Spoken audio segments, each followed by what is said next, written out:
चतुष्पद परिग्रह रहे मुनि सुव्रत वंदना।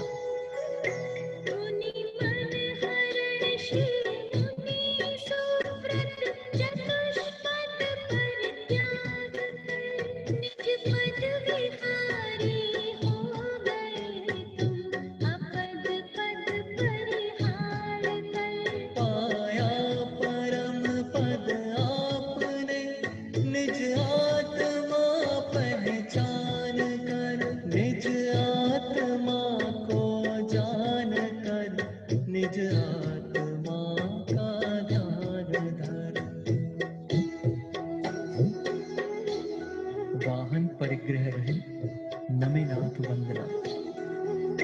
निज पद विहारी धर्म धारी धर्म धर्मात्मा निज आत्मा को साध पाया परम पद परमात्मा।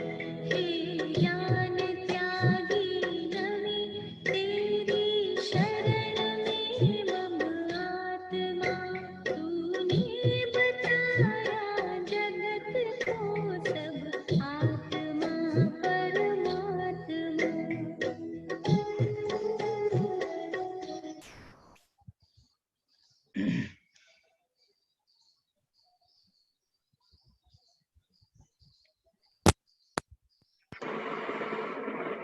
नमो अरिहन्ताणम् नमो सिद्धाणं नमो आयरीयाणम् नमो वज्झायाणम् नमो लोये सव्वसाहूणम्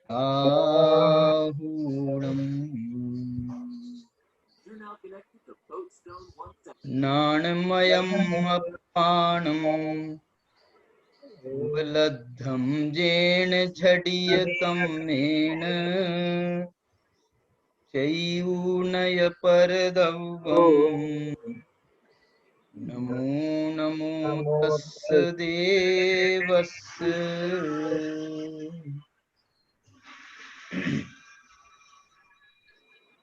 मोक्ष मार्ग प्रकाशक ग्रंथ की जो आचार्य कल पंडित टोडरमल जी ने लिखा था, 9वें अधिकार के बाद में जो पूर्ण नहीं हो सका उनकी आयु की पूर्णता के कारण, उस ग्रंथ के आगामी प्रकरणों में पंडित टोडरमल जी क्या लिखते की कल्पना करते हुए पंडित दौलत राम जी के छेड़ाला को आधार बनाकर और आदरणीय डॉक्टर हुकुमचंद जी भारेल साहब की प्रस्तावना में दी गई मोक्ष मार्ग प्रकाशक की संभावित रूपरेखा के आधार पर यहाँ पर हम चर्चा कर रहे हैं विगत दिनों से। उसमें लगभग 24 प्रवचन हो चुके हैं, व्याख्यान हो चुके हैं, लेकिन उसमें से 1-2 व्याख्यान हमारे पास में उपलब्ध नहीं हो पाए हैं, रिकॉर्डिंग नहीं हुई। बाकी सभी व्याख्यान अभी YouTube चैनल पर मोक्ष मार्ग प्रकाशक की संभावित रूपरेखा के नाम से ही और मेरे नाम से जो एक चैनल है उसमें YouTube चैनल पर उसमें सब उपलब्ध हैं। आगे हम जो चर्चा हमारी चल रही है वो मोक्ष पाहुड़ की गाथाओं में जो कुंद भगवान ने मोक्ष मार्ग की जो एक परिकल्पना प्रस्तुत की है, परिकल्पना तो क्या है, वास्तविकता है ये, लेकिन उन्होंने अपने ज्ञान से उसको प्रस्तुत किया है।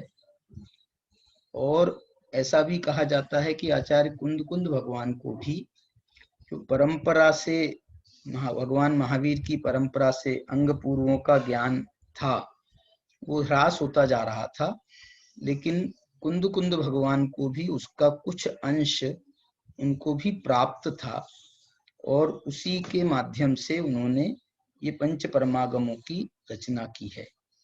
दूसरी बात तो बहुत विशेष है और कि वो स्वयं सदेह देह सहित सिमंदर भगवान के समोसरण में गए थे और उनसे साक्षात दिव्य ध्वनि का सार लेकर के आए थे। तो ये तो जो है, जो परंपरा से 500 वर्ष की परंपरा से उपलब्ध हुआ वो ज्ञान एक तरफ है, और आचार्य कुंद कुंद भगवान का जो ज्ञान है वो तो उन्होंने साक्षात सिमंदर भगवान की दिव्य देशना के माध्यम से लेकर आए थे, जिसका उल्लेख देवसेन आचार्य ने अपने ग्रंथ दर्शन सार नाम के ग्रंथ में देवसेन आचार्य ने स्पष्ट लिखा है। कथाएं तो इसकी बहुत प्रसिद्ध थी पहले से कि कुंद कुंद भगवान वहां गए थे, लेकिन देवसेन आचार्य ने तो मूल गाथा में उन्होंने ये शब्द डाले हैं, जई पौ मणंदी नाहो सीमंधर सामी दिव्यनाणेन। यदि पद्मनंदी नाथ, पद्मनंदी इन्हीं का नाम है, आचार्य कुंद कुंद भगवान का ही दूसरा नाम पद्मनंदी है।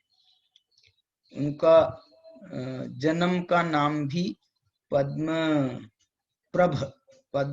नाम था, बाद में उनको पद्मनंदी कहने लगे दीक्षा के उपरांत। और जैसे कि और नाम भी हैं उनके, 5 नाम प्रसिद्ध हैं, महावीर स्वामी के भी 5 नाम प्रसिद्ध हैं, कुंद कुंद भगवान के भी 5 नाम प्रसिद्ध हैं। तो कुंद कुंद, पद्मनंदी, वक्रग्रीवाचार्य है ना, और क्या है, गृद्धपिच्छ, एक और नाम है एलाचार्य, एलाचार्य भी उनका नाम है। ऐसे आचार्य कुंद कुंद भगवान ने 84 पाहुड़ ग्रंथ लिखे थे। विभिन्न ग्रंथों पर उनकी जो चर्चा है और हर विषय पर आचार्य कुंद कुंद भगवान ने लिखा है, हर विषय पर उन्होंने लिखा है। जितने भी जिनागम में विषय उपलब्ध हैं उन सब पर उन्होंने 84 पाहुड़ों की रचना की। मानो एक एक पाहुड़ माने एक एक विषय पर उनका जो चिंतन था वो पाहुड़ों के माध्यम से प्राप्त हो रहा था। लेकिन अब क्या हुआ, कैसे हुआ, बहुत सारे पाहुड़ जो हैं उनके 84 पाहुड़ों में से हमारे पास उपलब्ध भी नहीं है। कुछ ही माने पाहुड़ ग्रंथ के नाम से तो उनके 13 पाहुड़ उपलब्ध हैं, और इसके अलावा कुछ ग्रंथ और भी, द्वादश, क्या नाम उसका, द्वाविंशति का, भावना द्वाविंशति का, ऐसा क्या नाम है ना, द्वादशानुप्रेक्षा, सॉरी, द्वादशानुप्रेक्षा, ये उनका ग्रंथ उपलब्ध है। 10 भक्ति नाम से जो है वो ग्रंथ उनका उपलब्ध है। बहुत माने कुंद कुंद भगवान ने बहुत काम किया है। एक तो ये काम ऐसे इसलिए भी हो गया क्योंकि कुंद कुंद भगवान ने आयु बहुत पाई थी। जैसे जिन टोडरमल जी के मोक्षमार्ग प्रकाशक की आगे आगामी रूपरेखा पर हम चर्चा कर रहे हैं, उनकी उम्र तो बहुत कम रही। माने समझ लो उनकी उम्र कुंद कुंद भगवान से आधी रही, आधी आधी कैसे हो गई, उनकी 47 साल की उम्र रही और कुंद कुंद भगवान की उससे डबल 94 साल की, 94 शायद 95 96 साल तक उनकी उम्र मानी जाती है। माने इतनी कुंद कुंद भगवान की उम्र रही, तो उनने बहुत काम किया, बहुत काम किया। माने कुंद कुंद भगवान को तो समझ लो, यदि हम टोडरमल जी से तुलना करें तो तिगुना समय उनको मिल गया काम करने के लिए। क्योंकि जो प्रारंभ की बाल्यावस्था है, तरुण अवस्था तक है, समझ लो 20, 22, 25 साल की उम्र तक के तो कोई व्यक्ति काम लिखना आदि शुरू ही नहीं करता है। वो लिखने की बात टोडरमल जी ने समझ लो उसके बाद ही की होगी, फिर 20 साल उनको 25 साल मिले होंगे काम करने को। लेकिन कुंद कुंद भगवान ने तो 11 वर्ष की उम्र में दीक्षा ले ली। 44 साल की उम्र में तो उनको आचार्य पद मिल गया था, और तब तक उन्होंने कुछ लिखा नहीं होगा ये कोई जरूरी नहीं है, उसके पहले से ही उन्होंने लिखना शुरू कर दिया होगा। वे दीक्षा को यदि 11 साल की हो गई है तो 10, 12, 15 साल में तो बहुत परिपक्वता आ जाती है। तो उनको तो तिगुना चौगुना समय काम करने को मिला है, और उन्होंने वो काम किया भी है आचार्य कुंद कुंद भगवान ने। कुनकुन भगवान का जो साहित्य है वो पाहुड़ों में और गाथाबद्ध है। तो गाथाबद्ध होने से उसमें जो है बहुत विस्तार नहीं होता है। वो तो सूत्र शैली के ग्रंथ हैं, सूत्र शैली के ग्रंथ माने जाते हैं ये गाथाबद्ध जो है। तो उसमें सूत्र शैली में बहुत थोड़े में बात की जाती है। यदि हम टोडरमल जी का जो साहित्य देखें ना, तो उनका साहित्य तो कितने श्लोक प्रमाण हो जाएगा, हजारों से 40,000 श्लोक प्रमाण, कितने हजार श्लोक प्रमाण उनका साहित्य जो लिखा है उनने वो माना जाता है। टोडरमल जी का तो कुल साहित्य गाथाबद्ध है, तो उन्होंने तो जितनी गाथाएं लिखी हैं वो उतनी ही गाथा प्रमाण है, और समझ लो उनका साहित्य। समय सार की 435 15 गाथाएं, अष्टपाहुड़ की 503 गाथाएं, नियम सार की 187 गाथाएं, कुल मिलाकर के जो गाथाएं उपलब्ध हैं वो 2000 से भी ज्यादा गाथाएं नहीं होंगी उपलब्ध। जो अनुपलब्ध हो गई हैं वो उसका तो हम कुछ बता नहीं सकते हैं, लेकिन जो उपलब्ध हैं वो गाथाओं की संख्या इससे ज्यादा नहीं होगी, 2000 गाथाएं हो सकती हैं। लेकिन जो माल कुंद कुंद भगवान ने दिया है, जो माल कुंद कुंद भगवान ने प्रस्तुत किया है, वो आज 2000 वर्षों से तक, माने जो 2000 वर्ष हुए ना कुंद कुंद भगवान को, 2100 वर्ष हो गए लगभग, तो उतने समय 2000 ही है मान लो, तो 2000 वर्ष में जो है वो हमारा आज तक बराबर मार्गदर्शन करते आ रहे हैं कुंद कुंद भगवान। दिगंबर शासन कुंद कुंद भगवान के नाम से चल रहा है। तो कुंद कुंद भगवान ही हमारे एकमात्र आदर्श हैं आज की स्थिति में। भगवान महावीर रहे नहीं, उन गणधर स्वामी ने जो लिखा वो भी उपलब्ध नहीं है हमारे पास में। हमारे पास में जो ले दे करके है, दिगंबर शासन जिनके नाम से जाना जाता है, वो कुंद कुंद स्वामी का साहित्य है। और उन्होंने जो मार्गदर्शन किया है वो मार्गदर्शन अपने आप में अभूतपूर्व है। वो समझ लो ये पंचम काल के अंत तक वो हमारा जो है मार्गदर्शन करते रहेंगे, करते रहेंगे, करते रहेंगे। उनके बाद में तो समझ लो उसकी पर टीकाएं जो लिखी गई, व्याख्यान आदि, आजकल तो जो है उन पर व्याख्यान आदि भी बहुत हो रहे हैं, सर्वत्र सर्वत्र, मुनि वर्ग में, त्यागी वर्ग में, और यहाँ विद्वत वर्ग में भी समय सार आदि परमागम ग्रंथों पर खूब व्याख्यान उपलब्ध हुए हैं। तो इससे जो है वो हमारा पंचम काल के अंत तक मुझे लगता है यदि हम तैयार हों तो ये हमारा मार्गदर्शन करते रहेंगे। ये जो कुनकुन भगवान ने लिखा है, इसमें वास्तव में उन्होंने मोक्ष मार्ग को जो है ना, कुनकुन भगवान ने जो लिखा है वो हम ये कह सकते हैं कि कुंद कुंद भगवान ने उस मोक्ष मार्ग को जिया है। उस स्वयं मोक्ष मार्ग में आरूढ़ थे। एक जगह तो प्रवचन सार में उन्होंने लिखा है ना, ऐसा अमृतचंद्राचार्य की टीका में है या कुंद कुंद की गाथा में है मूल में, कि हम ये मोक्ष मार्ग के प्रणेता, हम ये खड़े हैं। मोक्ष मार्ग के प्रणेता हम खड़े हैं, मैंने मोक्ष मार्ग में हम खड़े होकर के हम मार्गदर्शन कर रहे हैं कि भैया इस रास्ते मत जाओ, ये रास्ता मोक्ष का मार्ग का है, मोक्ष जाने का रास्ता ये है, इसलिए तुम इस रास्ते जाओ, तुम इस रास्ते जाओ, बाकी सब रास्ते तुम छोड़ दो। ये रास्ते जो हैं तुम्हारे को चतुर्गति में घुमाने वाले हैं, ये मोक्ष में पहुंचाने वाला एकमात्र यही रास्ता है। ऐसा ये मोक्ष मार्ग में खड़े होकर के कुंद कुंद भगवान ने मार्गदर्शन किया है। इसलिए जो है ये इसमें आप जो अब जो मैं 65 गाथाएं तक अपनी हुई हैं यहाँ पर मोक्ष पाहुड़ की जो अपन प्रकरण ले रहे हैं, उसमें इसके बाद में 66 नंबर की गाथा से उन्होंने मोक्ष मार्ग का एक अभी तो दुखों से दुखे नज्जदी अप्पा, दुखों से आत्मा प्राप्त होता है, ये दुखे नज्जदी अप्पा, ऐसा बात कही थी, दुख की बात करी थी।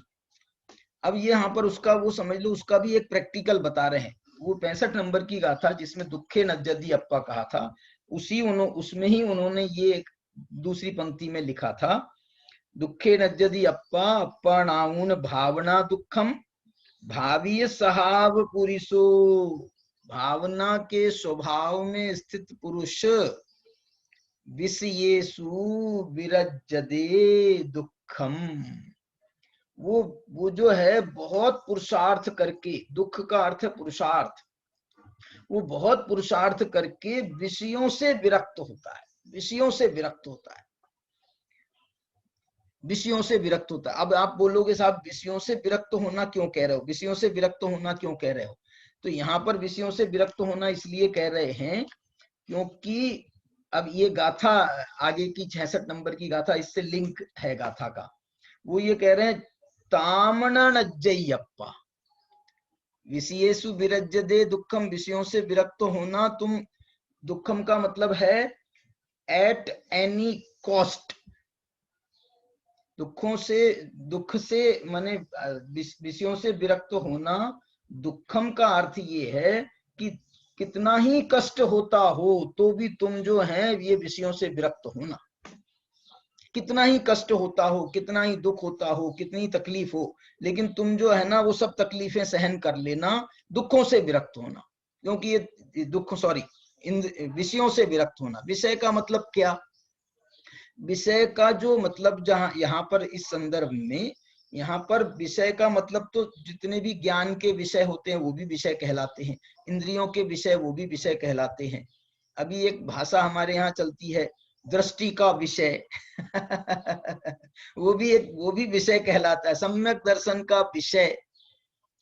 ये तत्वार्थ श्रद्धानम सम्यक दर्शनम में सम्यक दर्शन के विषय है ना, ये व्यवहार तत्वार्थ श्रद्धान रूप जो 7 तत्व हैं, 9 पदार्थ हैं, 6 द्रव्य हैं, 5 अस्तिकाएं हैं, ये सब विषय है। विषय का मतलब है वास्तव में अर्थ, विषय का मतलब है अर्थ।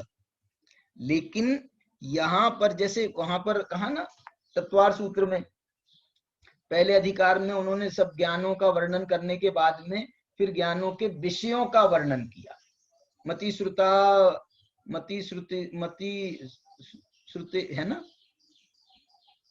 श्रुतम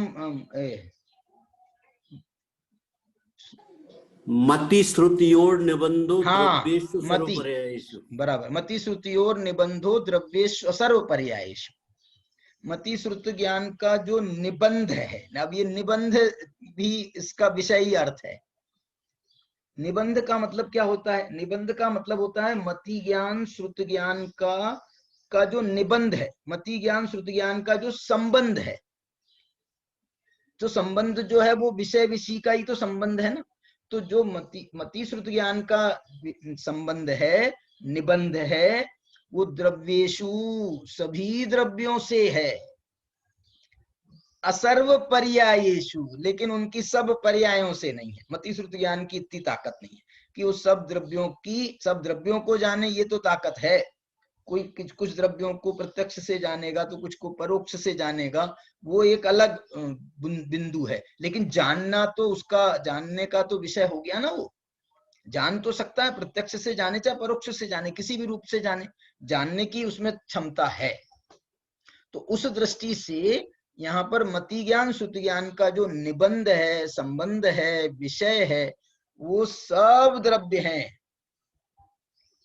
अरे ये मति श्रुत ज्ञान में मति ज्ञान को छोड़ो, मति ज्ञान को भी छोड़ो, मति ज्ञान का भी विषय माना गया है, लेकिन मति ज्ञान चूंकि वो इंद्रिय ज्ञान, इंद्रियान इंद्रिय निमित्तम होता है, तो इंद्रिय ज्ञान का विषय तो नहीं है। लेकिन जो मन ज्ञान है, मति ज्ञान में मन ज्ञान का विषय है सब। और इसको, इसमें सबसे बड़ा आधार मिल गया है श्रुत ज्ञान का। श्रुत ज्ञान का माने आगम ज्ञान का, श्रुत का आधार मिल गया है। तो श्रुत जो है ये तो भगवान की वाणी है साक्षात। अस्य मूल ग्रंथ करता रहा श्री सर्वज्ञ देवा, ये भगवान की वाणी है। तो इसलिए भगवान ने जैसे 6 द्रव्यों को जाने हैं, तो वो सब उनके 6 द्रव्यों का स्वरूप उनकी वाणी में आया है। तो ये वाणी में आया है तो आगम में आ गया, आगम में आ गया तो जिनवाणी में आ गया, जिनवाणी में आ गया तो अब जिनवाणी का अध्ययन करके हम भी उसको जान सकते हैं। श्रुत ज्ञान का विषय और केवल ज्ञान का विषय, ऐसा लिखा है आप्त मीमांसा में, एक कारिका है कि स्यादवाद केवल ज्ञाने वस्तु तत्व प्रकाशने भेद साक्षाद साक्षाच्च, यह वस्तु अन्यतमम भवेत, दोनों की वस्तु एक समान है। अन्यतमम भवेत दोनों की वस्तु में तो कोई अंतर नहीं है, फिर काय में अंतर है? भेद है साक्षात असाक्षात है। वो प्रत्यक्ष जानता है केवल ज्ञान, और श्रुत ज्ञान परोक्ष जानता है। बस इतना भेद है, साक्षात असाक्षात, बस इतना ही भेद है, बाकी और कोई भेद नहीं है। भेद है साक्षात। क्या क्या कह रहे हैं? स्यादवाद केवल ज्ञान। स्यादवाद माने श्रुत ज्ञान, स्यादवाद माने श्रुत ज्ञान। श्रुत ज्ञान का जो विषय, श्रुत ज्ञान को अनेक रूप, श्रुत ज्ञान का जो विषय है वो अनेकांतात्मक वस्तु है। और श्रुत ज्ञान की जो वाणी है, श्रुत ज्ञान तो जानने वाला है, उस श्रुत ज्ञान को जो बोलने वाला है, श्रुत ज्ञान को वाणी में प्रस्तुत करने वाला है, उसका नाम है स्यादवाद।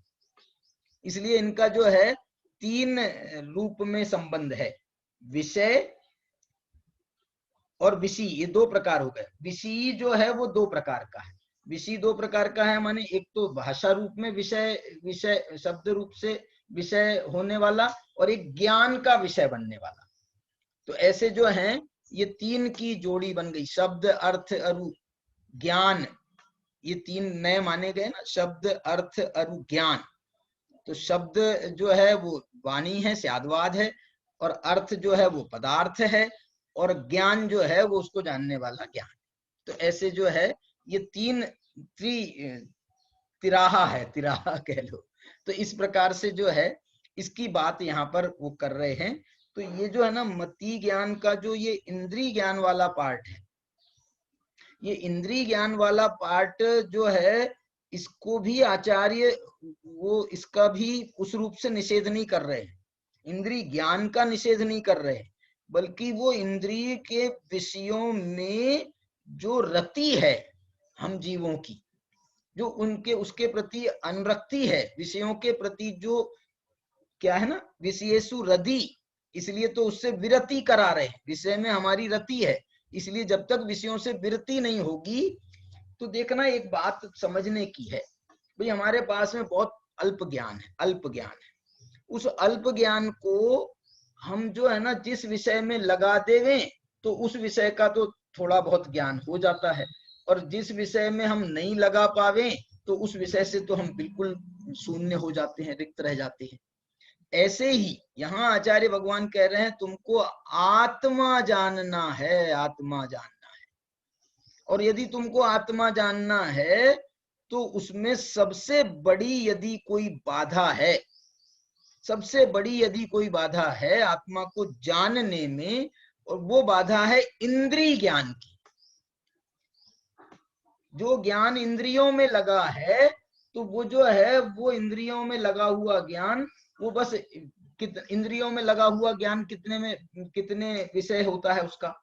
इंद्रियों के विषय जो है ना वो 5 है, स्पर्श रस गंध वर्ण शब्दाह तदर्था।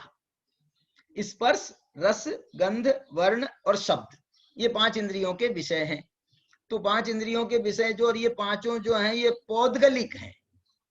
स्पर्श रस गंध वर्ण तो पुद्गल की है ही गुण, पुद्गल की अवस्थाएं हैं, और जो शब्द है वो भी पुद्गल की वर्गणा है। शब्द भी जो है भाषा वर्गणा का ही एक परिणमन है, इसलिए वो भी पौद्गलिक है। तो तुम पुद्गल को जानने में यदि तुम एक्सपर्टाइज कर लोगे, तो आत्मा का एक्सपर्टाइज छूट जाएगा, सीधी बात है। तुमको जिस विषय में एक्सपर्टाइज करना है, उस विषय में अपने उपयोग को लगाना होगा। इसलिए कह रहे हैं, और हमारा जो ये इंद्रिय के विषय हैं, ये हमारा जीवन का 24 घंटा खा रहे हैं ये इंद्रियों के विषय। इसलिए इंद्रियों से विषयों से विरक्ति करने का उपदेश दिया गया है। ये हमारा पूरा विषय खा रहे हैं। स्पर्शन इंद्रिय जो है वो हमारा, स्पर्शन इंद्रिय का विषय क्या है मालूम? स्पर्शन इंद्रिय का विषय है ये पूरा शरीर। ये शरीर ही स्पर्शन इंद्रिय है। ये बाकी की इंद्रियां तो एक एक उनको शरीर के एक एक अंग पर है, एक एक जगह पर है। कान यहाँ है, आंख यहाँ है, जिह्वा यहाँ है, नाक यहाँ है, लेकिन स्पर्शन इंद्रिय कहाँ है? स्पर्शन इंद्रिय कहाँ है? तो वो पूरा शरीर ही स्पर्शन इंद्रिय है। इसलिए स्पर्शन इंद्रिय जो है माने शरीर। तो इसमें अब मैं इसमें से क्या इसमें खाने वाली क्या बात है? ये शरीर जो है ये पूरा हमारा समय खा रहा है, पूरा उपयोग खा रहा है। शरीर जो है वो पूरा उपयोग कर रहा है। देह जीव को एक गिने बहिरातम तत्व मुधा है। ये शरीर उपयोग खा रहा है, वहां तक भी गड़बड़ नहीं थी। हम शरीर को ही आत्मा मान करके चल रहे हैं। यदि जीवो न शरीरम, यदि शरीर जीव नहीं है तो फिर कौन जीव है? फिर कौन जीव है? ये शरीर ही जीव है। माने आगम के माध्यम से भी एक इंद्रिय, दो इंद्रिय, जो पंचेंद्रिय जो शरीर जीवों की व्याख्या की गई है ना, तो बोले देखो वहां पर भी तो 5 इंद्रियों के वाले जीव कहे। इंद्रियों जो है, इंद्रियों से ही तो जीव होता है, और इंद्रियों को जीव कहा। इंद्रियों को जीव कहा तो हम इंद्रियों को जीव मानते हैं, तो क्या गलत करते हैं? यही तो बहुत बड़ा खेल है। आचार्यों को समझाना है इंद्रियों से रहित आत्मा, लेकिन क्या करें, वो तो अदृश्य आत्मा है, वो हम बिना उदाहरण के उसको बता नहीं सकते हैं। तो ये जो एक इंद्री, दो इंद्री, तीन इंद्री, तरस, स्थावर आदि जो जीव है ना, ये वास्तव में जीव के उदाहरण है। असली जीव तो ये सब 5 इंद्रियों से रहित है, लेकिन ये एक इंद्री के एक उदाहरण बता दिया हमने। एक इंद्री जीव, ये 2 इंद्री जीव, ये 3 इंद्री जीव, ये उदाहरण है। ये वास्तव में ये जीव नहीं है, ये जीव नहीं है। उदाहरण क्या है कि देखो ये स्पर्शन इंद्री जो है, इसमें इसके पास में अकेली एक ही इंद्री है, लेकिन ये जीव नहीं है। इस एक इंद्री शरीर के अंदर जो ज्ञान दर्शन स्वरूपी आत्मा है वो जीव है। ऐसे करके जो है, इसलिए उनको समझाना पड़ रहा है ये सब बात। ये सब बात को इस उदाहरणों के माध्यम से समझ। तो ये सब उदाहरण है। व्यवहार न का ये सब जो जीव के भेद है ना, ये जीव के भेद जो किए गए हैं तत्वार सूत्र में, ये व्यवहार जीव के भेद है, निश्चय जीव के भेद नहीं है। ये व्यवहार जीव के भेद है। निश्चय जीव कौन है? तो एक समय सार में 49 नंबर की गाथा है, जिसको अपन अलिंग ग्रहण की गाथा भी कहते हैं। 5 परमागम में ये गाथा मिलती है। इसमें उन्होंने वास्तविक जीव को बताया है। अरस देखो, इंद्रिय है रसना और आत्मा है अरस। इंद्रिय है वर्ण, इंद्रिय नेत्र इंद्रिय है, और आत्मा है अवर्ण स्वभावी। अरस अरूवम, अगंधम, अवत्तम, चेदना गुणम, असद्दम। असद्दम, असद्दम माने वो कर्ण इंद्रिय वाला विषय शब्द, उससे रहित। और ये जो अव्यक्त है ना, अव्यक्त, इसका अर्थ जो है आचार्यों ने अलग अलग तरीके से अर्थ किए हैं अव्यक्त के। तो जैसे अमृतचंद्राचार्य ने अव्यक्त के 6 अर्थ बताए समय सार में, अव्यक्त का वहां प्रवचन सार में दूसरा अर्थ बताया।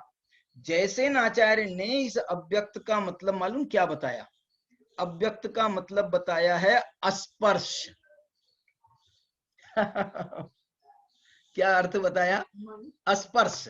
स्पर्शन इंद्री से रहित, क्योंकि ये गाथा में अस्पर्श शब्द को ही आ नहीं रहा था। अरस, अरुवम, अगंधम, अव्वत्तम, तो अव्यक्त आ रहा था ना, तो वो अव्यक्त जो है वो अस्पर्श का भी द्योतक है, क्योंकि ये स्पर्श जो है, स्पर्शन इंद्री के माध्यम से, शरीर के माध्यम से आत्मा हमको व्यक्त होता है। लेकिन ये जो व्यक्त हो रहा है ना शरीर के माध्यम से, इंद्रियों के माध्यम से, ये आत्मा नहीं है। आत्मा इसके अंदर है, अव्यक्त। ऐसे ऐसे आचार्य भगवान समझा रहे हैं। मैं ये कहना चाह रहा, वो ये कह रहे हैं, ये जो अभी 5-7 गाथाएं हैं, ये 66 नंबर से लेकर के 72, 73 और इसके अंश जो है 75, 76 तक जाते हैं। ये इन गाथाओं में इंद्रियों से विरक्ति की बात आचार्य भगवान 10 तरीके से कर रहे हैं। 10 गाथाएं हैं ना, तो 10 तरीके से आत्मा वो जो है इंद्रियों से विरक्त होने का उपदेश दे रहे हैं। इंद्रियां जो हैं ये खतरनाक है, इंद्रियां खतरनाक हैं। इंद्रियों के विषय और ज्यादा माने इस असल में इस खतरनाक कहने का अर्थ इतना ही है कि हमारी रुचि ये इंद्रियों के विषयों में पड़ी है। खाने में, पीने में, सूंघने में, देखने में, सुनने में, इसी में तो पूरी हमारा पूरा सुबह से लेकर शाम तक पूरा व्यवसाय इंद्रियों के विषयों को भोगने में जा रहा है। नाम तो दे रहे हैं साहब ये इंद्रियां हमारे ज्ञान में निमित्त हैं, लेकिन इनसे भी हम ज्ञान कहाँ कर रहे हैं? इनसे भी हम, इनके माध्यम से भी हम भोगने का प्रयास करते हैं, सिर्फ इंद्रियों को भोगते हैं। इंद्रियों से हम जानते कहाँ हैं? यदि इंद्रियों से जानते ना तो सम्यक दृष्टि का इंद्रियों का जानना सम्यक ज्ञान है, क्योंकि मति ज्ञान है, उसको मति ज्ञान सम्यक ज्ञान माना गया है, और मति ज्ञान ये इंद्रिय और मन के निमित्त से होता है। तो ये सम्यक ज्ञान हुआ कि मिथ्या ज्ञान हुआ? ये ज्ञानी का सम्यक दृष्टि का इंद्रिय ज्ञान सम्यक ज्ञान है, लेकिन हम जो है ना, वो जिससे द्वारा हम सम्यक ज्ञान कर सकते थे, वो सम्यक ज्ञान तो नहीं करते हुए उन इंद्रियों का जो हमने यूज जो है सिर्फ भोगने में यूज कर रखा है, भोगने में। उस और भोगना भी मालूम कैसा? इष्ट अनिष्ट बुद्धि सहित। ये अच्छा, ये बुरा, ये अच्छा, ये बुरा, ये तो सबसे बड़ा अज्ञान की जड़ है। ये अच्छा, ये बुरा, ये इंद्रियां जो हैं ये हमको बाइफरकेट करके बताती हैं। इंद्रियां हमको बाइफरकेट करके बताती हैं, ये अच्छा है, ये माने वो इंद्री को जो अच्छा लगता है उसका नाम उसने अच्छा रख दिया, और हमारे को भी वो इंद्रियां ऐसे ही समझा रही हैं कि देखो ये अच्छे हैं और ये बुरे हैं। इंद्रियां हमको समझा रही हैं, क्योंकि वो इंद्रियों को वो सूट करते हैं, इंद्रियों को सूट करते हैं, तो उसने हमको ये ऐसा समझा दिया। क्योंकि हम भी इंद्रिय ज्ञान के भरोसे हैं भाई, जिसके हम भरोसे रहेंगे उससे पूछेंगे, क्यों भैया बताओ ये सही बोल रहे हैं कि नहीं? तो उसने कहा सही बोल रहे हैं, तो हमने भी कह दिया सही बोल रहे हैं। उसने कहा जो गलत बोल रहे हैं, तो हमने भी कह दिया गलत बोल रहे हैं। ये इंद्रियां हमको जो ऐसी बरगलाती रहती हैं, ये इंद्रियां हमको कंफ्यूज करती हैं, इंद्रियां हमको विभ्रम में डालती हैं। अरे तुम ये देखो ना, तुम अपनी आत्मा से निर्णय करो। तुम इंद्रियों का विषय भोग रहे हो, तुम अपनी आत्मा से निर्णय करो, तुमको सुख मिल रहा है कि दुख मिल रहा है? जिनको वो अनुकूल कह रही है इंद्रियां, उनके भोगने में भी आत्मा को कष्ट होता है। आत्मा विचार तो करे, आत्मा विचार तो करे कि इसमें सुख है कि इसमें दुख है। अनुकूल वेदनीयम सुखम, अनुकूल वेदनीयम सुखम, प्रतिकूल वेदनीयम दुखम। ये कहाँ की परिभाषा है? ये परिभाषा जो है ना, ये यहाँ की परिभाषा है, ये इंद्रियों ने दी है परिभाषा। ये आत्मा ने अपने विवेक से इसका निर्णय नहीं किया है। कुंद भगवान ने इसकी, ये इंद्रियों के विषयों को लेकर के भी बहुत अच्छी चक्षु प्रदान की है, बहुत अच्छी। माने उनने जो है ना ऐसी आंखें खोल करके रख दी है कि ये इंद्रियों के विषय कहो, ये इंद्री, इसका विषय, इसकी बात जो है ना बहुत, ये तो यहाँ तो 4-5-6 गाथाएं हैं। इस विषय की चर्चा प्रवचन सार में जो उन्होंने एक ज्ञान अधिकार लिखा है, ज्ञान अधिकार, जो पहला अधिकार है ना उनका ज्ञान तत्व प्रज्ञापन का, उस ज्ञान तत्व प्रज्ञापन में उन्होंने एक शुद्धोपयोग अधिकार है, एक उनका, उसके बाद में पहला तो उनका उसका अधिकार है, माने भूमिका का ही अधिकार है 12 गाथाओं का, फिर शुद्धोपयोग अधिकार है, उसके बाद उनका 22-21 नंबर की गाथा से ज्ञान अधिकार प्रारंभ होता है, फिर उसके बाद में उनका 52 नंबर की गाथा के बाद 53 नंबर की गाथा से सुख अधिकार प्रारंभ होता है, उसके बाद में एक शुभ परिणाम अधिकार है। तो उन्होंने वो शुभ परिणाम अधिकार में, ये शुभ परिणाम अधिकार में भी और ज्ञान अधिकार में भी इंद्रिय ज्ञान की खूब धज्जियां उड़ाई हैं। इसके लिए एक मालूम उनका एक बहुत अच्छा इंद्रिय ज्ञान के साथ में होने वाला जो इंद्रिय सुख है, इंद्रिय सुख दुख इंद्रियों का जो प्रवृत्ति है, उसको लेकर के उन्होंने एक गाथा लिखी है, शायद 66 गाथा है कि 67 गाथा है। वो गाथा लिख रहे हैं, वो कह रहे हैं वहां पर, सपरम बाधा सहिदम विच्छिन्नम, सपरम बाधा सहिदम विच्छिन्नम बंध कारणम विषमम। और एक 6 बोल हैं, 5 बोल के माध्यम से उन्होंने इसकी जो है ना, इसकी असलियत बताई है। सपरम है, पराधीन है, इंद्रिय ज्ञान जो है ये पराधीन है। बाधा सहितम विच्छिन्नम बंध कारणम, बंध कारणम विषमम, विषमम का अर्थ है विपरीत। और एक और छठवां और एक और है उसमें, ऐसे ऐसे गाथा जो उन्होंने प्रस्तुत करी। मैं ये आपसे यही बताना चाह रहा हूं कि इनकी जो है ना, हमको आप एक बात समझो, संसार अवस्था में इंद्रियों की प्रवृत्ति से हम कितने बच पाएंगे, कम से कम अल्पज्ञ अवस्था में हम कितने बच पाएंगे कह नहीं सकते, कह नहीं सकते। मालूम ये मति श्रुत ज्ञान कहां तक जाता है? ये मति श्रुत ज्ञान जो है ये 12वें गुण स्थान तक जाता है, 12वें गुण, इसलिए बच तो नहीं पाएंगे। इसलिए हमको इसका यदि विवेक रहेगा, विवेक रहेगा तो हम इसमें जो है ना, वो इंद्रिय ज्ञान से भी कुछ समय के लिए भी हम यदि विरत होकर के अतीन्द्रिय ज्ञान में हमारी प्रवृत्ति हो जाए, तो वो अतीन्द्रिय ज्ञान जो है वो अतीन्द्रिय सुख को देगा। तो उसके बाद में क्या होगा, वो अतीन्द्रिय ज्ञान की यदि एक झलक भी हमको चौथे गुण स्थान में ज्ञानी होते ही वो अतीन्द्रिय ज्ञान की कुछ झलक मिलती है, बहुत सेकंडों मात्र की, कुछ बिल्कुल बहुत थोड़े समय के लिए, लेकिन वो जो झलक मिलती है उसका जो आनंद प्राप्त होता है ज्ञानी धर्मात्माओं को, वो आनंद का जो है उनको ऐसा रस लगता है फिर फिर ऐसा रस लगता है कि वो जो है ना उसके पीछे, उसी के पीछे अपना जीवन समर्पित करते हैं।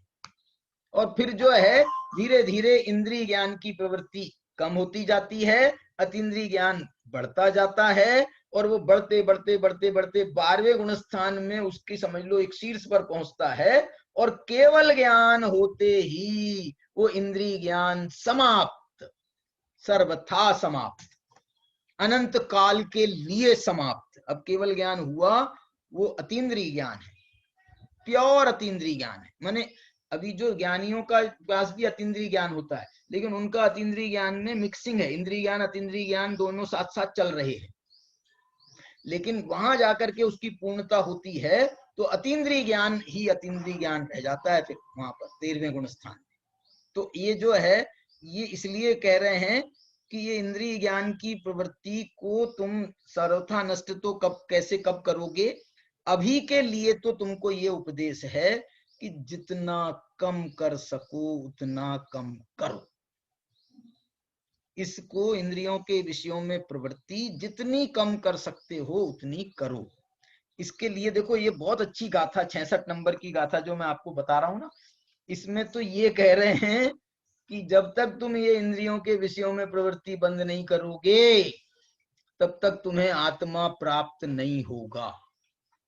तामणनज्जयी अप्पा, देखो क्या लिख रहे, तामणनज्जयी अप्पा, तब तक आत्मा प्राप्त नहीं होती है, आत्मा जानने में नहीं आती है, आत्मा जानी नहीं जा सकती है। कब तक? तामणनज्जयी अप्पा विषयेषु नरोपवट्टये जाम, जब तक ये जीव विषयेषु, ये नरो नरो नरो कहा, जब तक ये मनुष्य विषयों में पवट्टये, जब तक ये विषयों में प्रवृत्त होता रहेगा, ज्ञान के माध्यम से कहो अथवा सुख के माध्यम से कहो।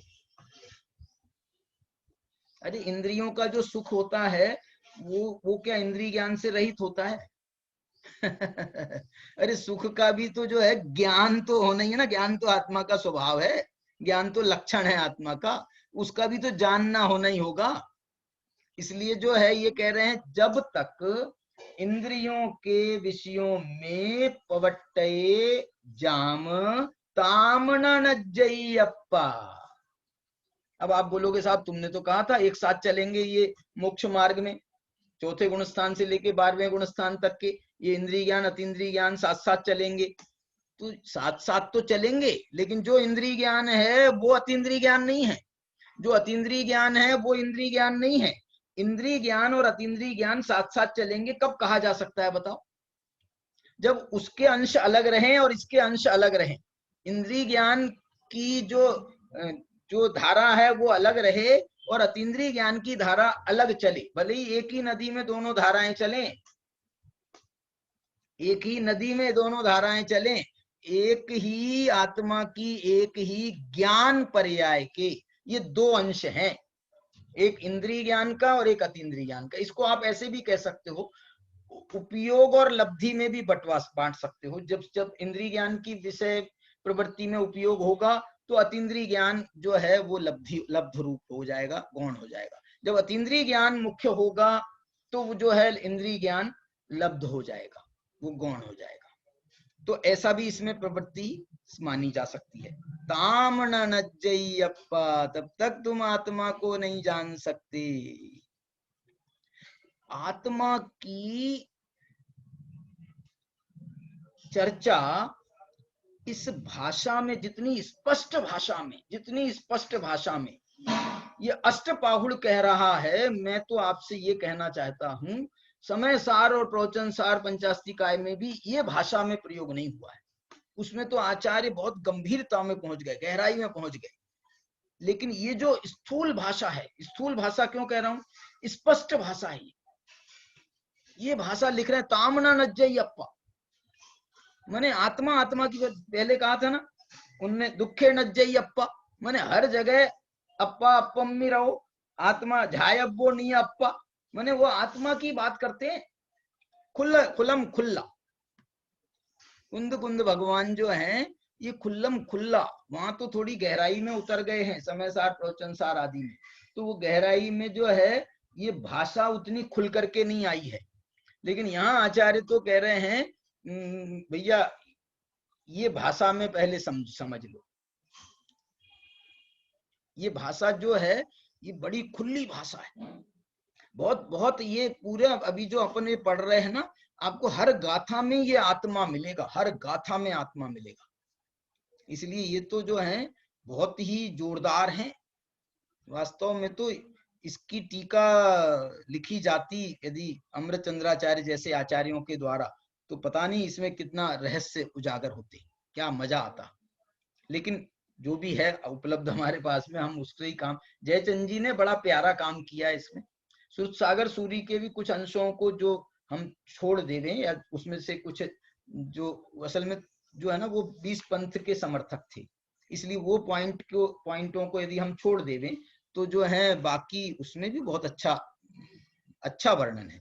सुरत सागर सूरी ने भी उसमें अच्छा वर्णन किया है। देखो ताम माने तब तक, और जाम माने जब तक। और इसके लिए वहां पर समय सार में जो है जाव और ताव शब्द है। जावण वेदी विशेषण तरन तरंतु आदास वाण तो जोनम्पी अन्नानी तावदु, ताव दूसो, अन्नानी तब तक वो अन्नानी रहेगा, ताव। यहां पर उन्होंने ताम और जाम शब्द का प्रयोग किया है।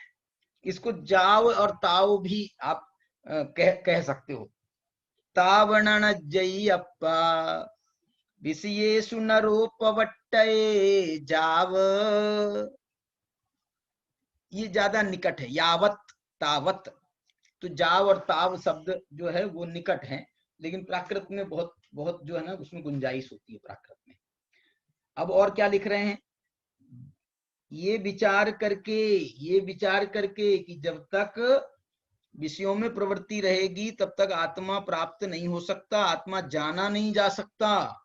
ऐसा विचार करके विषये विरक्त चित्तो, विषयों में विरक्त चित्त होते हैं। कौन?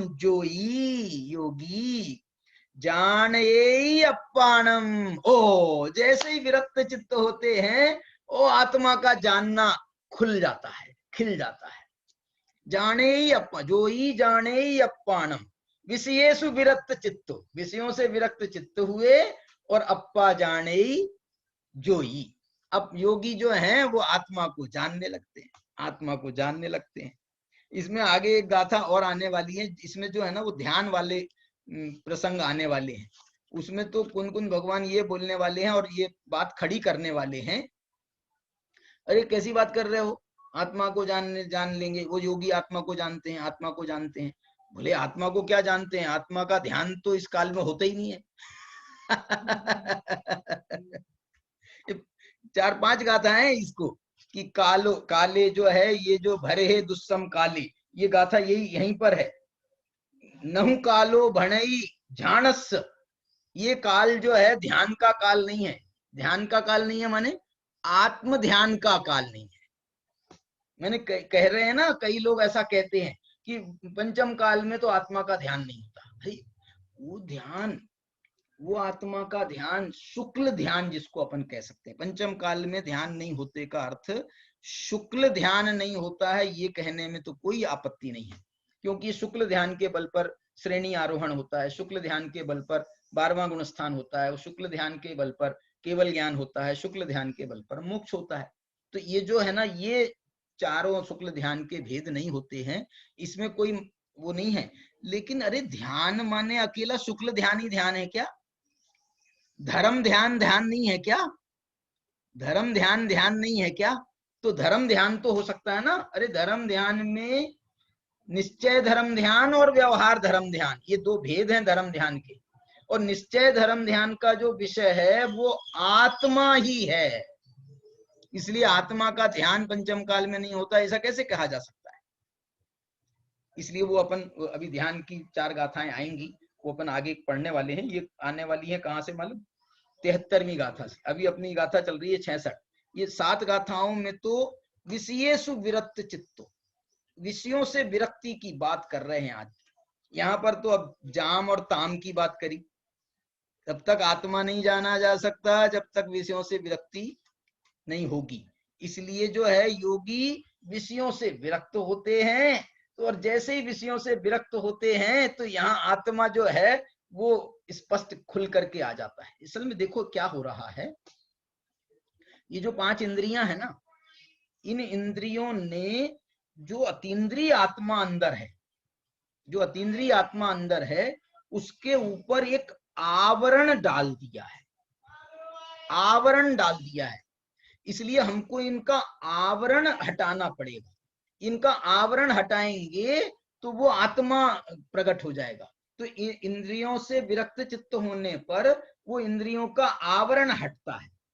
इंद्रियों का आवरण हटता है तो भगवान आत्मा तो अंदर विराजमान ही है, अतीन्द्रिय भगवान आत्मा तो विराजमान ही। ये आने वाला है इसमें।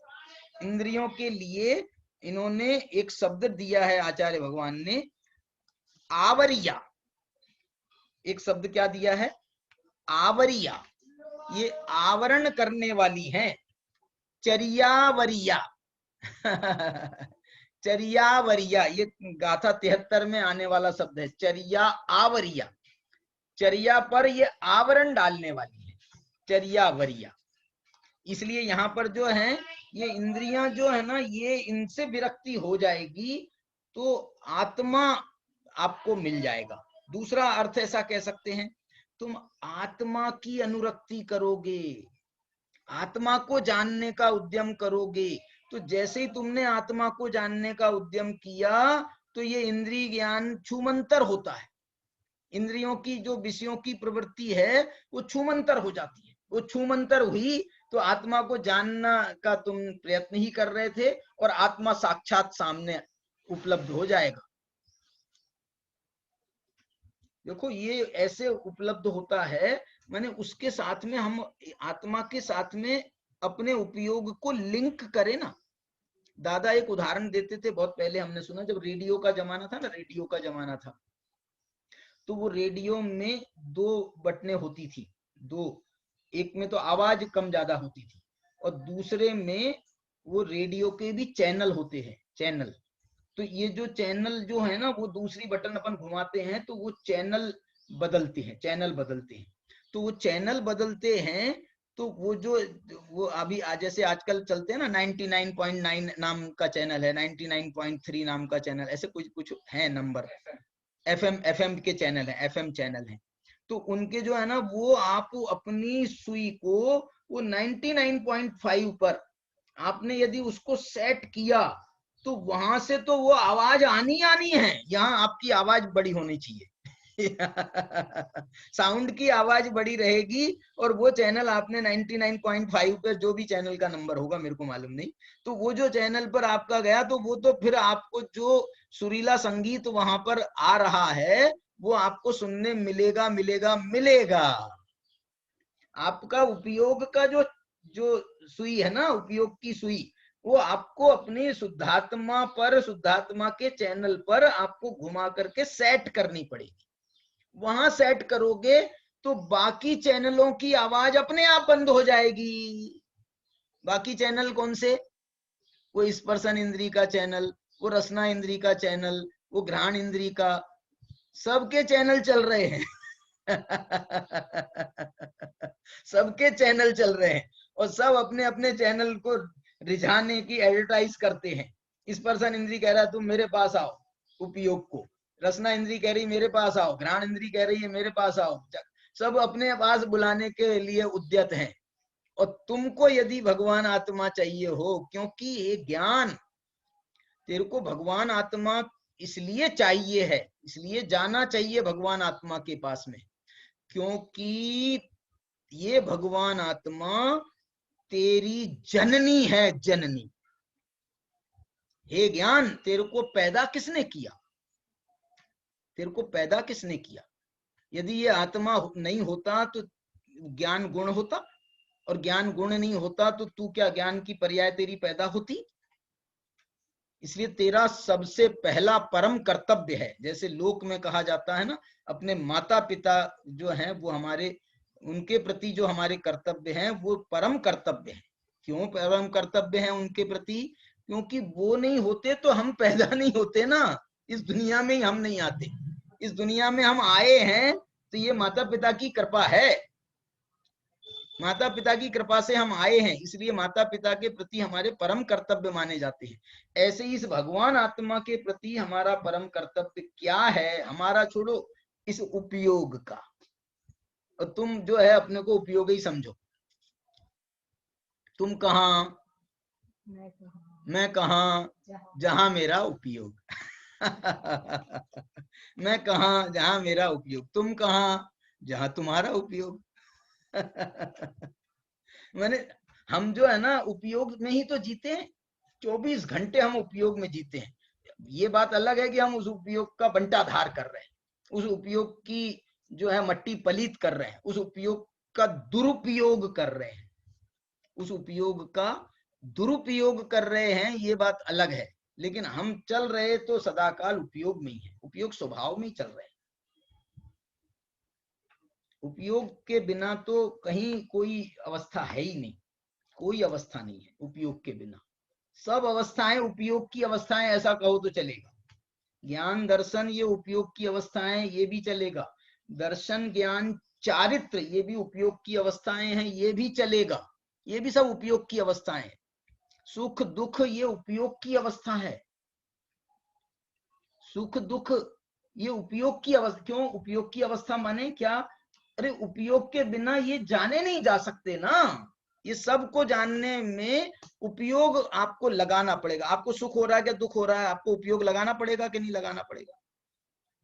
उपयोग नहीं लगाओगे तो बहुत सुख का भी आपको पता नहीं चलेगा, और उपयोग नहीं लगाओगे तो बहुत बढ़िया बात कह रहा हूं मैं, आपको बहुत दुख हो रहा हो, बहुत कष्ट हो रहा हो, लेकिन आप जो है ना वहां उपयोग लगाने ही नहीं, बुद्धू बना दो उसको, देखना ही नहीं। क्यों? क्योंकि देखते हैं वहां उपयोग लगाते हैं तो कष्ट होता है, तो वो अनुभूति होती है कष्ट की। इसलिए वो जो कष्ट हो रहा है ना, जो तकलीफ हो रही है, जो असाता का उदय आया है, मैं देखूंगा ही नहीं उसकी तरफ। मुनियों को ये सब क्यों हो रहा है? मुनिराज श्रेणी में पहुंच गए, यहाँ उपसर्ग आया है उनके ऊपर, और वो श्रेणी आरोहण करके केवल ज्ञान प्राप्त कर रहे हैं। क्यों? क्योंकि उनने वहां उपयोग लगाया नहीं।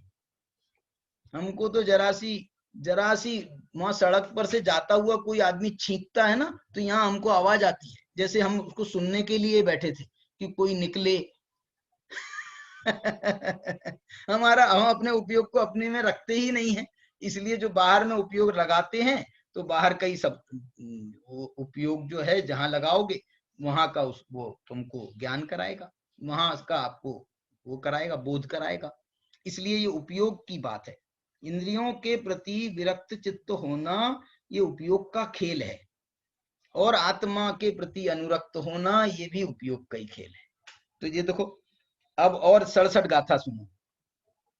67 गाथा कह रही है अप्पानाऊण नरा। देखो क्या प्यारी, मैंने कुनकुन भगवान तो इतने खुल गए हैं, इसमें खिल गए। आपको इसका मजा लेना हो ना, इन गाथाओं का यदि आपको मजा लेना हो तो पूज्य गुरुदेव श्री के प्रवचन सुनो आप।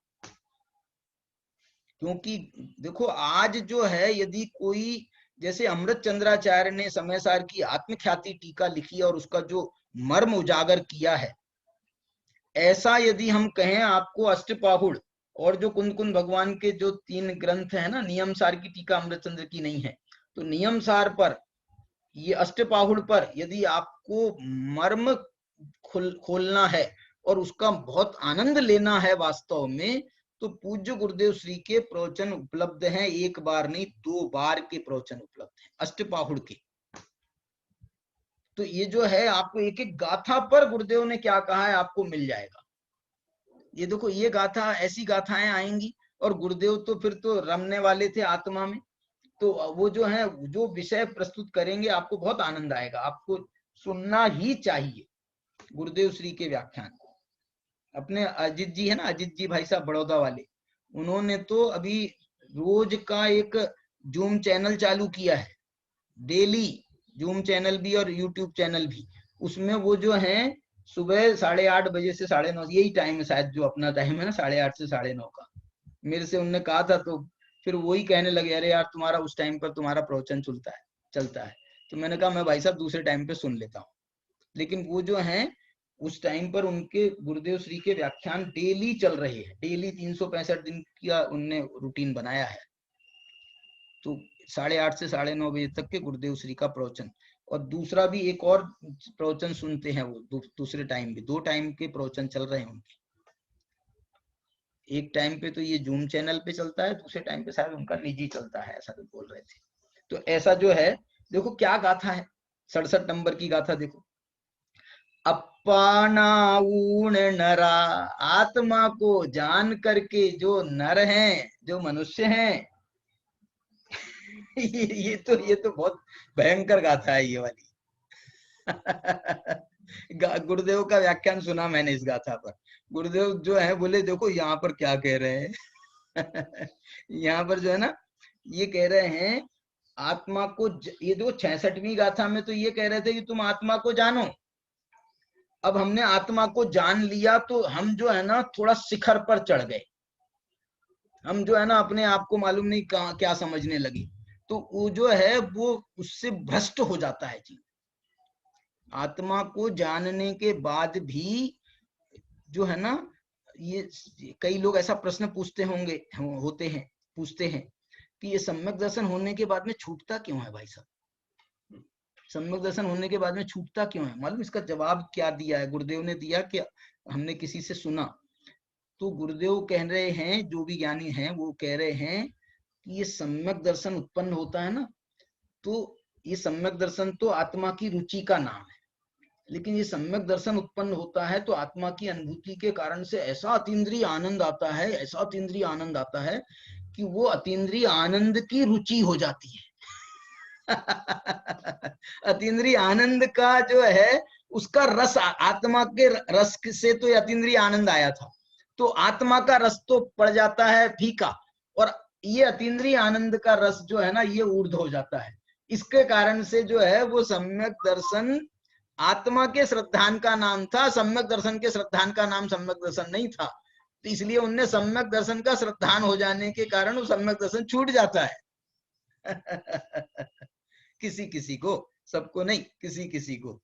ये इसमें वही कह रहे हैं, अप्पानाऊण नरा केई सद्भाव भाव पभट्ठा। केई माने कोई ऐसे हो जाते हैं, वो सद्भाव के भाव से, आत्मा के सद्भाव के भाव से भ्रष्ट हो जाते हैं। आत्मा की सत्ता की के श्रद्धान का नाम सम्यक दर्शन था, आत्मा की अनुभूति का नाम आनंद था, अतीन्द्रिय आनंद था। वो आत्मा की अनुभूति, आत्मा तो छूट गई और उसका आनंद आने लगता है, सब भाव पभट्ठा। तो ऐसा ज्ञानी भी जो अपने सम्यक दर्शन से च्युत हो जाता है वो हिंडंती चाउरंगम, हिंडंती चाउरंगम, उस चारों गतियों में हिंडंती वो परिभ्रमण करता है। ये भी बहुत सोचने की बात है। ये हिंडंती चाउरंगम क्यों हो रहा है मालूम? कई लोग जो है ना वो निश्चयाभासी भी हो जाते हैं, ये उसके संकेत हैं यहाँ पर। देखो, विषयेषु विमोहिया मूढ़ा, वो आत्मा तो उनने जान लिया, लेकिन ये जो विषयों की जो प्रवृत्ति थी, विषयों का जो अनुराग था, वो नहीं छूटा। आत्मा जैसे एक क्षण के लिए हमको आत्मा दिखा दिया, लेकिन उसके बाद में वो आत्मा तो छूट गया, आत्मा का जानना छूट गया, उपयोग छूट गया। अब ये जो है ये फिर से विषय की प्रवृत्ति सामने आ गई, तो ये फिर उसमें उलझ गया। देखो ये गाथा, विषयेषु विमोहिया मूढ़ा मूढ़ा कह करके कह रहे हैं, मूर्ख, तूने जो है अमृत को छोड़ करके ये हलाहल जहर को वापस पिया है। अमृत तेरे को पिलाया था, अमृत का स्वाद चखाया था, तो अमृत का स्वाद तो छोड़ करके तू वापस उसी में चला गया, हलाहल जहर के स्वाद में। तेरे को हलाहल जहर में तेरे को स्वाद आ रहा है।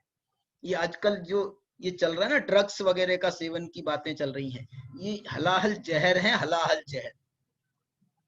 और वो पीने वाले कहते हैं इसके बिना हम जिंदा नहीं रह सकते, हम मर जाएंगे यदि तुम हमको वो हमारे को डोज नहीं दोगे तो हम मर जाएंगे, हम जिंदा नहीं रहेंगे। हम पता नहीं कैसा कैसा हो रहा है, क्योंकि उसका जो उस रस, ये विषयों का रस ऐसा ही है। ये विषयों का वो तो थोड़े से लोग हैं, लेकिन ये विषयों के रस में उलझे तो पूरा का पूरा विश्व, पूरा का पूरा जगत ये विषयों के रस में जो है उलझा पड़ा है। इसलिए ये गाथा का विचार करना, ये बहुत, आत्मा को जानने के बाद भी यदि ऐसा हो रहा है तो ये तो बहुत खतरनाक है, बहुत ही दुर्दैव की बात है, चिंता की बात नहीं है। क्यों? क्योंकि यदि आत्मा को एक बार जान लिया, सम्यक दर्शन कर लिया है, और यदि छूट भी जाता है, ये तो महिमा के लिए कह रहा हूं मैं, लेकिन छूट जाता है तो चतुर्गति में जो सम्यक दर्शन हमको 3-4 भाव में मोक्ष दिला देता, उसी भाव से मोक्ष चले जाते, 3-4 भाव में मोक्ष चले जाते, ज्यादा से ज्यादा सम्यक दर्शन के साथ में 7-8 भाव में मोक्ष चले जाते। लेकिन वो सम्यक दर्शन तो हमने छूट गया, तो ये अनंत भाव हो जाते हैं अर्धपुद्गल परावर्तन में। अर्धपुद्गल परावर्तन संसार में घूमना यदि तुम घूमते हो तो अनंत भाव, ये चतुर्गति के भावों में हिंडंती चाउरंगम, क्या गाथा, क्या शब्द है कुनकुन भगवान के, घूमते रहेगा, हिंडता रहेगा यही चतुर्गति में। मत देख आत्मा को, मत जान आत्मा का, मत भोग आत्मा के आनंद को, बस विषयों में प्रवृत्ति करते रहे। ये ऐसी भाषा में कुनकुन भगवान संदेश दे रहे हैं। बहुत प्यारी गाथा है। समय अपना हो गया है। ये 66 और 67 दो ही गाथाएं अपन पढ़ पाए हैं। इसके ये भी 2-3-4 गाथाओं में और बहुत यही कौन सी बात करने वाले हैं, विषयेषु प्रवृत्ति मा कुरु, विषयों में प्रवृत्ति मत कर, विषयों में प्रवृत्ति मत कर, अपनी आत्मा को जान, विषयों में प्रवृत्ति मत कर। ये जो सूत्र वाक्य है, इस सूत्र वाक्य का हम 2 मिनट का ध्यान करेंगे, उसके बाद में जिनवाणी स्तुति करते हैं। किताब दे देना जिनवाणी स्तुति।